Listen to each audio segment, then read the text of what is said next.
So this week I wanted to do a post on the importance of leaders maintaining excellent mental hygiene, checking what they put into their minds, checking their thinking to make sure that the more that they vet what goes into their brains, the cleaner and more pure their power and effectiveness can be as a leader. I wanted to do something on the most common daily, weekly, monthly practices of the greatest leaders.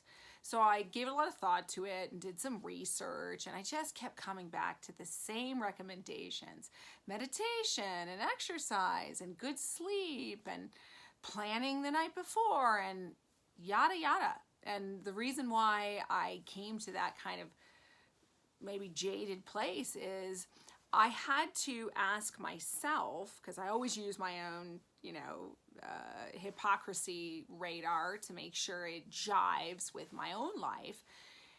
When my habits, when my practices have not been consistent, that they've ebbed and flowed, did that really correlate to an effect on my leadership? Was I not a great leader during those times? And I had to chew on this because this is the post I could not write. And I wrestled with myself. Why can I not write this post? Because I have such a high degree of personal integrity with everything I coach and teach. Everything, it has to be modeled. It has to be vetted. It has to be worth your time. Everybody is too busy. We've seen it all. We've done it all. We've tried all those things. And we have great weeks and months, and we have terrible times. We eat well sometimes, and we feel great, and then sometimes we eat like crap and sleep like crap.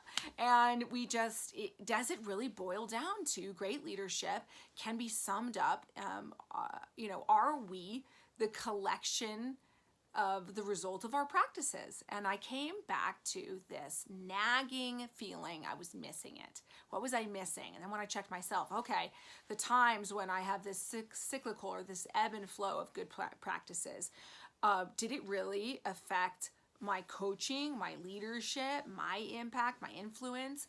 And when I looked at it, I realized it didn't. And why was that? And here's the reason: because it's not about what leaders do that makes them great, consistently great, which means that they have a game-changing positive impact on others. It's about what they care about that is most consistent, that gives them a root system, no matter what might shift in their seasons of life and hardship and parenting and all these things that push against all of our best disciplines and consistency that we would love to have, and brag-worthy practices. We will face times when none of those things are possible. But does it really have to negatively impact our leadership? And I came to the conclusion, no, it doesn't. As long as we care about the right things. It isn't as much about doing as it is about caring, because the right caring drives the right doing. When you care about the right things, you will practice what matters most. And there will be a host of leaders who have amazing discipline. They get up at the same time, they eat the same thing, they work out, they meditate, they do all of those best things that I kept reading that I felt was so blah, blah. But would people say that they are a leader that has ultimately changed or benefited their life in a dramatic way? Maybe not. Could just be being proud of a collection of habits, and that's meaningless. And at the end of the day, when we invest our time, we invest our precious energy, it needs to have an output that makes a difference, that leaves a mark in a meaningful way. So it comes down to more the great leaders care about the right things versus do certain practices, because the doing comes from the caring. So the three things that great leaders consistently always care about, and this is their guiding light, their true north. The first thing is they care more about the group than they do themselves.